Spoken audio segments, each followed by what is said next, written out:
Case Summary. The bogus case against Dr. Malachi Z. York E.L. Kidnapping and pretrial detention.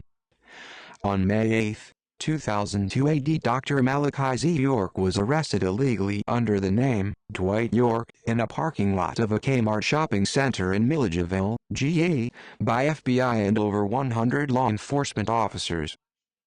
While this was transpiring, law enforcement officers from Putnam County, Baldwin County, Columbus County, and Jones County, with agents from the Department of Natural Resources, FBI and U.S. Forestry, invaded the 404 Shadydale Road property in Eatonton, GA with 400 heavily armed foot soldiers.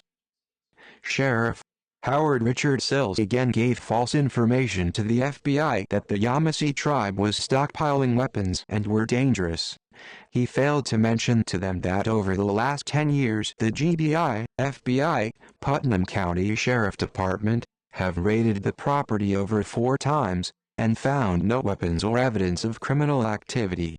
Sheriff Howard Richard Sills failed to mention that on 2 of these occasions, Dr. Malachi Z. York was taken to GBI and FBI headquarters to be questioned and was given a lie detector test to see if he was involved in any terroristic activities, and test results confirmed that he was not involved in any terroristic activities. These GBI agents even came back to the land after seeing that Dr. Malachi Z. York was cooperative and courteous and willing to assist them in their investigation. These agents returned on numerous occasions to fish from the lakes on the tribe's property. He has even aided them in finding persons that were suspected to be affiliated with the tribe, by transferring any and all information that was filed on the suspects or given to the agents to further their investigation. After his illegal arrest on May 8, 2002 AD, Dr. York was held in federal custody on 4 counts of transporting minors across state lines for indecent purposes. 5 days later, on May 13, 2002 AD, there was a new indictment in the state with 120 counts of child molestation, and on August 2, 2002 AD, the state of Georgia, aided by District Attorney Fred Brighton Est, District Attorney Don Baskin, illegally held a grand jury hearing to re-indict Dr. Malachi Z. York. The plot to use an illegal grand jury was exposed and that indictment was quashed or dismissed on that same day. The state of Georgia later vindictively re-indicted once again for the 3rd time on October 2, 2002 AD with 208 counts of child molestation.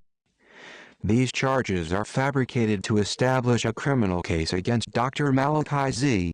York E.L. as a final effort to take the land and get rid of the Yamasee Native American Moors located at 404 Shadydale Road, Maca. Chief Black Thunderbird Eagle aka Dr. Malachi York has continually stated his innocence and has been ignored. Dr. Malachi Z. York was seen before Magistrate Judge Claude Hicks of the Middle District of Macon, GA on May 9, 13, and 14, 2002 AD to be arraigned for the federal charges. During this hearing, Dr. Malachi Z. York was denied bond by Judge Claude Hicks, merely a magistrate judge, who admitted he has not seen the factual evidence supporting the charges in the case. Judge Claude Hicks ruled that Dr. Malachi Z. York was a danger to the community when those who the prosecution claimed were alleged victims had already been taken into custody. Judge Claude Hicks stated in open court that he felt in his opinion that if Dr. Malachi Z. York was set free, the acts for which he was being accused of would continue. Judge Hicks denied Dr. Malachi Z. York his right to be presumed innocent until proven guilty and placed himself in the position of judge and jury by declaring him guilty before allowing him a fair trial. Judge Claude Hicks, before gathering and balancing the facts in this case, compared Dr. Malachi Z. York to Jim Jones of the Jonestown Massacre and Jimmy Swaggart, who was caught with a prostitute, and Jim Backer, who defrauded his own congregation. The state of Georgia, headed by Sheriff Howard Richard Sills, also gathered the grand jury in Putnam County to bring down the first bogus indictment. Sills made himself 1. A witness. 2. A prosecutor for the state. 3, and made his special presentment for the state. Dr. Malachi Z. York was indicted 3 separate times by the state trying to cover their previous mistakes, an outright violation of the law. These charges involve 13 alleged victims, 5 of which said nothing ever happened to them and that none of these alleged acts ever occurred. In addition, Judge Spivey in juvenile court in Jones County of the UNTOLD Circuit stated in court on July 17, 2002 AD, that none of these particular children, Hasnati Evans, 16, Usnati Evans, 16, Hanan Merritt, 16, Sala Eddington, 14, and Issa Johnson, 13, that were kidnapped off the 404 Shady Dale property and placed into the custody of the Department of Family and Children Services, DFACS, had no signs of ever being molested. Note: the tactics of the government to take the Yamassee's land. The first 2 Hasnati and Husnati Evans were the children of some of the property owners. A for sale sign by owner was placed in front of the Yamassee land with the contact person being Anthony Evans. This is why these 2 children was kidnapped. Notice the government witness list and you will see majority of the Eddington's family as the government's witnesses. This is why the government kidnapped Sally Eddington and tried to use her in this case. Notice that Issa Johnson is one of the co-defendant Mrs. Kathy Johnson's son. This is why they kidnapped Issa to help force Dr. Malachi Z. York to plead guilty. This plot was well thought out. Out of the 8 that remain, 3 have recanted their statements and the 5 that continue to accuse Dr. York were individuals left the Yamassee property after being reprimanded for indecent behavior that was exposed and would not be tolerated. During pretrial hearings in the state case on January 16 and 17, 2003 AD, Judge William Pryor denied every motion that could help Dr. Malachi Z. York properly defend his case. He was never officially arraigned in the state because he was immediately transferred to state custody to the Clayton County Sheriff Department from federal custody at the Atlanta Federal Penitentiary. During the middle of preparing for his federal case 502 CR 27L. This was done by the U.S. prosecutors. U.S. Attorney Maxwell Wood, asked, U.S. Attorney Richard Moultrie of Macon, GA, and District Attorney Fred Bright, asked, District Attorney Don Baskin of Putnam County, GA, which is a violation of the Speedy Trial Act.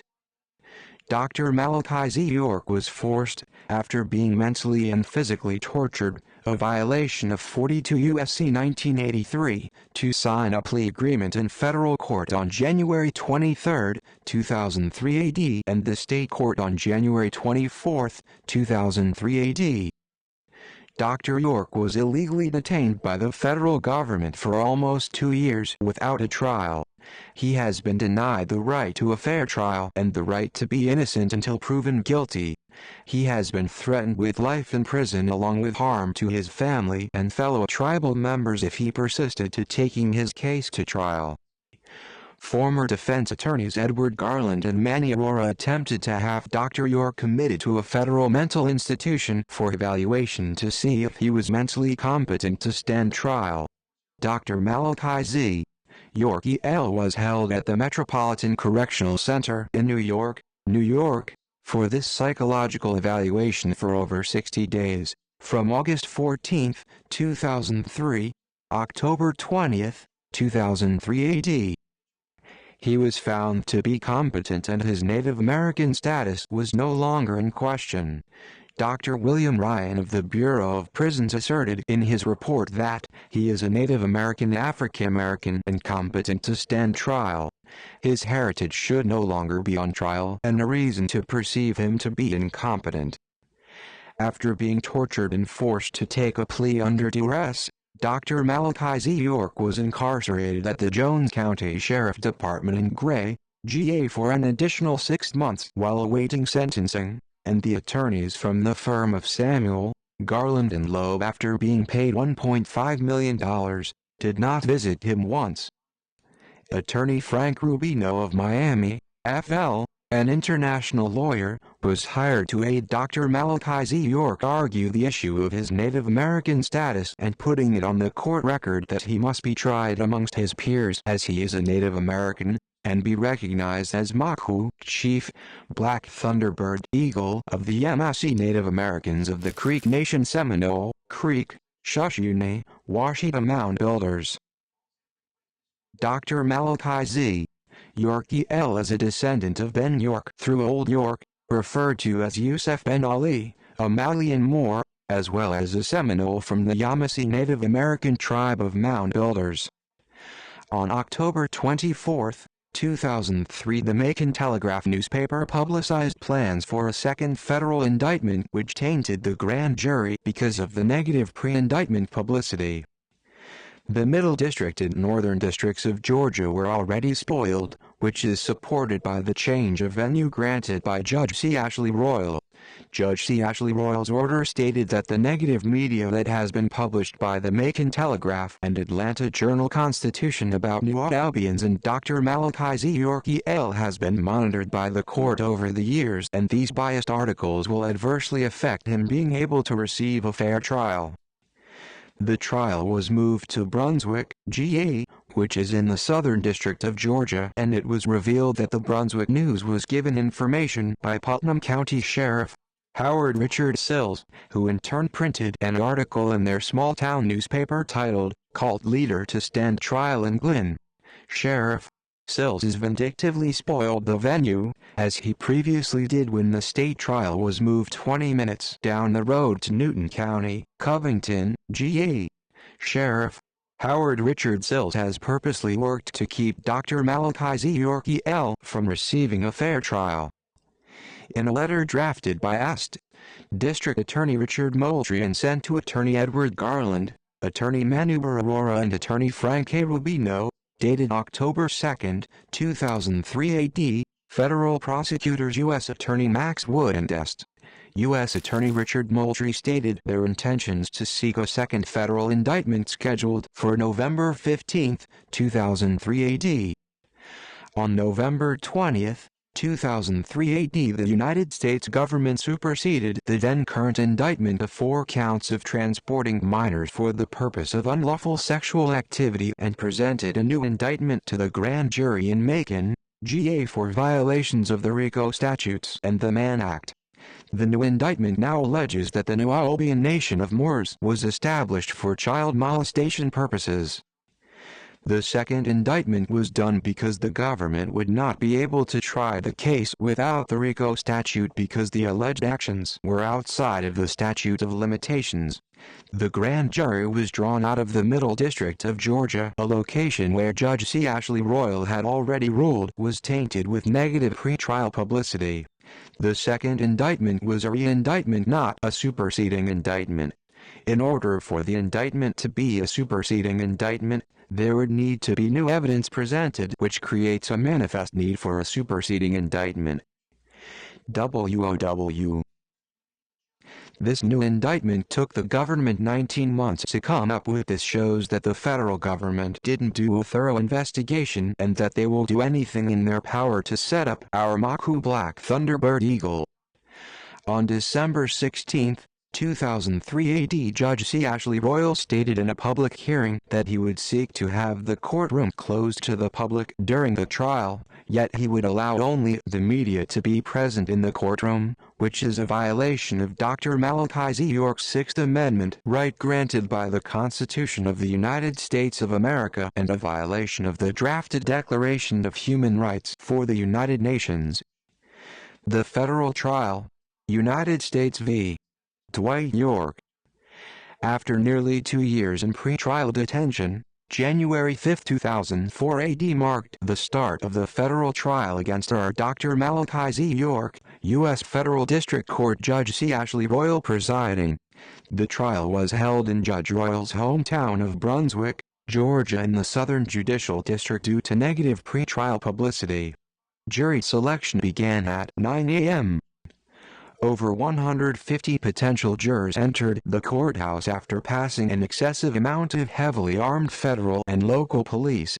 There were no demonstrations or protests outside of the courthouse through the duration of the entire trial. Several of the prosecution's witnesses are on the payroll of the FBI and government agencies. Immunity agreements were given to the real children abusers. Sakanaparam had an active child abuse case before this bogus child molestation case. Other witnesses for the prosecution included child abusers and strippers. One of the prosecution's witnesses at the end of her testimony said, "It must all be a dream." On numerous occasions during the case, presiding Judge C. Ashley Royal helped in the prosecution's case by entering evidence sua sponte, Latin, of one's own accord, voluntarily, without prompting or suggestion. Listen to our MACU's own words about this unjust case. The United States government claimed they had 200 witnesses but only called 47, and out of those 47, most were FBI agents, and there were only 7 alleged victims. Out of those 7 alleged victims, 3 had stated the truth that nothing happened and changed their stories after being threatened and pressured by the government and their parents. The remaining 4 contradicted themselves on the stand, and 1 even admitted to lying to the grand jury. Witnesses for the government also lied about the raid that took place at 404 Shadydale Road on May 8, 2002 AD, denying the use of tear gas and excessive force. During this siege, there were guns pointed at women and children and even on babies. Body bags were seen during the raid being brought in bulk in anticipation of the bloodshed. Children were kidnapped and questioned without their parents' consent or knowledge what went on in these interrogations, and the government said they didn't video or audio record these interrogations. This is more proof that these alleged victims said in these interrogations that they were never molested. Throughout the course of the trial, there were no videos or pictures of any molestation produced. The Federal Bureau of Investigation claimed to have investigated Dr. Malachi Z. York, yet nothing was produced in the trial showing any thorough investigation such as surveillance videos or audio, etc. Because the government knew its case was fake and based on false allegations, they did not even call or contact some of their own witnesses who they claimed to be alleged victims in the indictment. In fact, the defense called some of the alleged victims named in the indictment, who testified for the defense, on behalf of Dr. Malachi Z. York, maintaining that nothing ever happened and that he is innocent. The prosecution closed and rested their case, and subsequently reopened their case under the guise of putting up rebuttal witnesses to respond to the defense case, when actually they were new witnesses. Why? The prosecution realized they lost and were trying to save their case by calling new witnesses to the stand. Upon deciding a verdict, the jury was hung, and in a matter of 1 hour, the sole dissenting juror was persuaded to bring down a guilty verdict. This juror, number 62, maintained that Dr. Malachi Z. York was set up and that she had heard of another case where someone was found guilty that was actually innocent. Despite the devastating case presented by the defense, a guilty verdict came down on 10 of the 11 counts against Dr. Malachi Z. York. In an attempt to obscure the numerous errors made, Judge C. Ashley Royal has sealed the transcripts to the trial. In fact, the prosecution only asked the transcripts to be partially sealed to protect the identities of the witnesses who testified who were under 18, but Judge Royal went beyond that extent to have the entire document sealed from the public. On numerous occasions during the case, presiding Judge C. Ashley Royal helped in the prosecution's case by entering evidence sua sponte, Latin, of one's own accord, voluntarily, without prompting or suggestion. This is only one instance of Judge C. Ashley Royal demonstrating bias, favoring the prosecution. He also acknowledged that he monitored the United Nuobian Nation of Moors website during the trial. Even in the pretrial hearing on December 16, 2004 AD, he stated, "The reality of the situation is so much of what's out there has been put out there on the website. So I have looked at the material from the website. I'm familiar with all of that." December 16, 2004 transcript, p.74L. 1113. Judge C. Ashley Royal also would not allow Dr. Malachi Z. Yorkie L. to even get a pencil during the trial, which prohibited him from taking notes that would aid in his defense. Royal also rushed the trial, even holding court during the Dr. Martin Luther King holiday, which stood in violation of the federal rules of criminal procedure and was a blatant disrespect of Dr. King's legacy. Judge Royal justified his actions by stating that trials of this nature have to be pushed along. There were witnesses from out of town and that the trial had already lasted 2 weeks and he did not want to further tax the jury's memory by being out of court an additional day. The trial only began to be rushed once the defense began mounting its case. After the government was given nearly 2 weeks to mount their case, the judge began stating his concern about the speed of the trial and the necessity of testimony once the defense witnesses were on the stand. From the beginning, there was a campaign by the U.S. government and the FBI to saturate the media with false allegations and exaggerations to taint any potential jury pool. There was also a concentrated effort in the media to defame, slander, and character assassinate Dr. Malachi Z. York. They wanted to find him guilty in the court of public opinion before any trial even took place. His presumption of innocence was lost from the beginning of this case. It's a number game. The media reports that he is charged with 208 counts of child molestation in the case that the state of Georgia has against him to insinuate that there are 208 alleged victims. They say they have 200 witnesses to imply that 200 people saw the alleged molestation take place. Don't be fooled. There are no 208 alleged victims. There are 13, and out of those 13, 5 of them were kidnapped during the invasion and raid of the property at 404 Shadydale Road and taken into the custody of DFACS by former detective and sidekick of Sheriff Sills, and now known drug user, Noah Lee Wilson. Those 5 alleged victims stated they were never molested and 4 of them have been released to their parents. 1 remains in DFACS custody and still maintains that nothing ever happened. Of the 8 remaining alleged victims, 3 have recanted their statements as well as told reasons for lying in the first place. They were forced to lie and promised money and other things. This leaves 5 alleged victims in which the prosecution said from their own mouths, which can be verified in the public transcripts, that they have no videotape, pictures, or physical evidence that is consistent with the charges. As for the 200 so-called witnesses, 175 of them are state and federal agents that participated in the invasion and raid of the property at 404 Shadydale Road. This leaves 25, and of that, 18 are people that resided or were visiting the property at 404 Shadydale Road and Athens. This leaves 7 so-called witnesses. These 7 so-called witnesses have so much dirty laundry. We have witnesses, sworn statements, diaries, letters, and pictures of the orgies and deviant sexual behavior of these 7 individuals.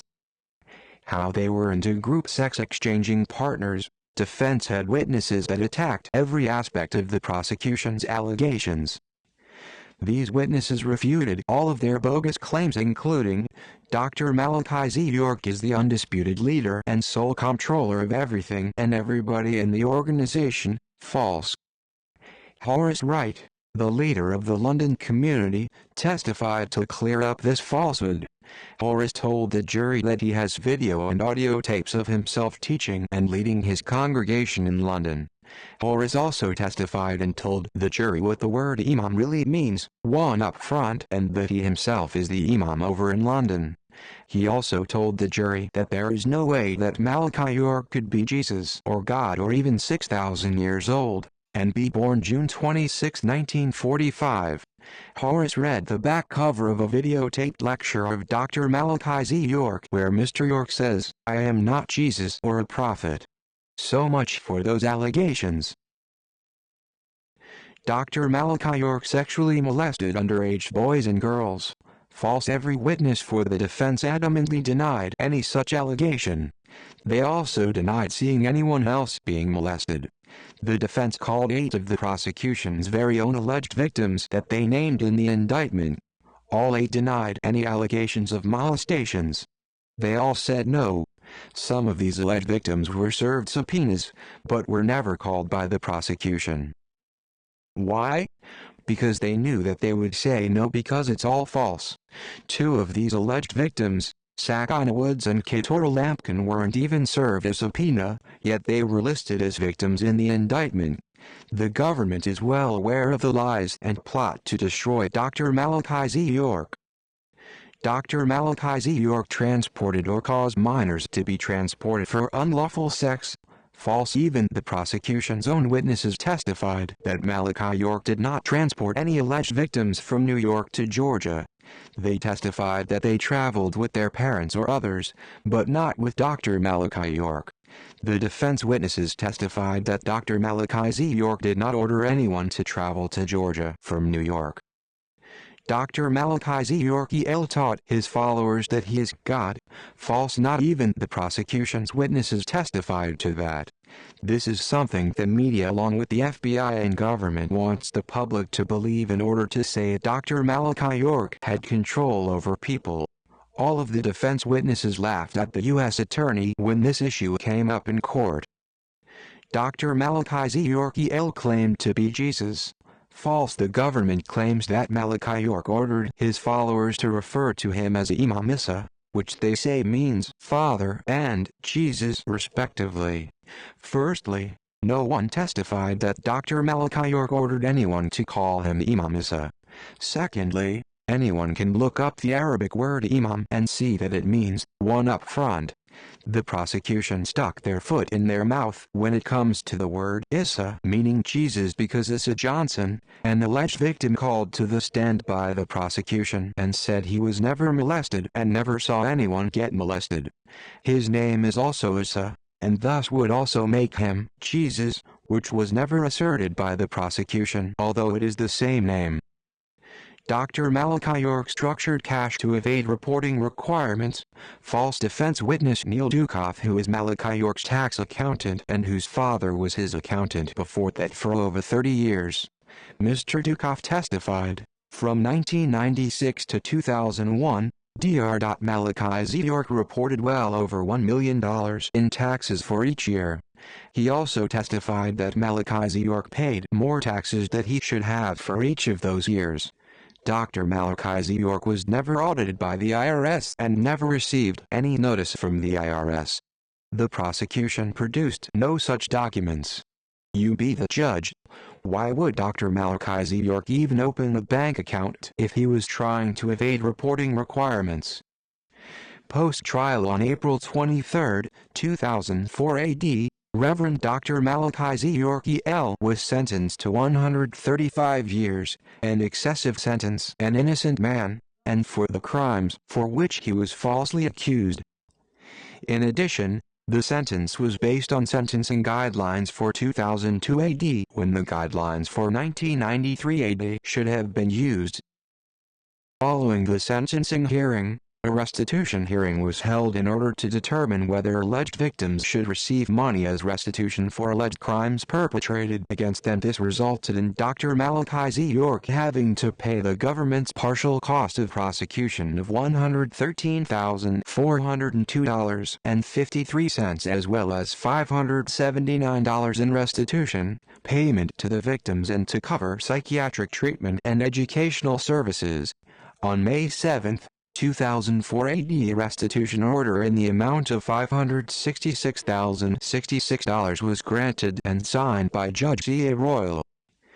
The alleged victims did not receive any so-called relief from this restitution, and only one of the witnesses, Sakina Parham, said out of her own mouth that she went to receive this psychiatric treatment, again showing Sakina interest in seeking money from the government's promise. The criminal case against Dr. Malachi York was appealed to the United States 11th Circuit Court of Appeals in Atlanta, Georgia, and the appellate attorneys were granted oral arguments. The appeal was denied. A 2255 motion for habeas corpus filing was submitted on June 26, 2007. The same judge whose misconduct is one of the main points of the 2255 filing also ruled on this filing, which was denied. In support of the 2255 filing, numerous amendments were filed. There was an amendment filed calling on Dr. York's sentence to be vacated due to prosecutorial misconduct. This filing was supported by numerous affidavits by witnesses for the prosecution and alleged victims who state they were threatened, coerced and forced to perjure themselves on the witness stand while testifying against Dr. York. In addition, local, state, and federal investigators completely ignored established protocols while investigating this case. Out of a total of 40 interviews of witnesses and alleged victims, not one of these interviews were recorded. There is not one audio or videotape recording of their statements which further substantiates their claims that they were coerced to testify against Dr. York. A complaint was filed pursuant to 28 U.S.C. 351 filed by 200 members of Holy Tabernacle Ministries, one of the YMAC's active beliefs known as HTM, located at 404 Shadydale Road, Edenton, GA, which was raided May 8, 2002 AD, and members of the community who witnessed biasness in Dr. York's case and other cases. This complaint was based on the religious profiling, discrimination and biasness that Judge C. Ashley Royal has shown in Dr. York's case and others, resulting in Royal's cognitive ability being called into question. Examples of this include refusing to recuse himself despite conflict of interest in Dr. York's case, demonstrating negative sentiments against Dr. York and members of the Yamasee tribe, insinuating the threat of violence from Yamasee tribal members, profiling its predominantly African American and Latino congregation, refusal to give Dr. York a continuance leaving him within violation of Federal Rules of Criminal Procedure 56C, presiding on cases of other New Orleanians before, during, and after Dr. York's case, using 2002 sentencing guidelines instead of 1993 sentencing guidelines, turned a blind eye to prosecutorial misconduct, facilitated prosecutorial misconduct, and gagged key witnesses who would testify to the conspiracy against Dr. York. Present day. Dr. York has been held at United States Penitentiary Administrative Maximum in Florence, Colorado since 2007 A.D. According to the most recent statement by Manfred Nowak, United Nations Special Rapporteur on Torture and Other Cruel, Inhuman or Degrading Treatment or Punishment on October 23, 2008 in New York, solitary confinement is considered torture. Dr. York has been in solitary confinement since he has been in the USPAD Max Florence. It is in the bylaws that solitary confinement leads to insanity. It is torture for someone to lack human contact for extended periods. Dr. York never belonged at Florence to begin with according to his custody classification. Dr. York has been continually targeted by disciplinary actions by the prison that go against Bureau of Prisons (BOP) policy. He has not been allowed to see his children, which goes against BOP policy. In addition, according to BOP policy, he can write books, however he has received disciplinary action against him for allegedly writing. Dr. Malachi Z. York E.L. has been unjustly accused, tried and persecuted by the United States justice system without being under their jurisdiction. We wish to bring this case of gross injustice to the eyes of the public with the hope that they will come to his support, contacting public officials, organizations nationally and internationally to come to his aid.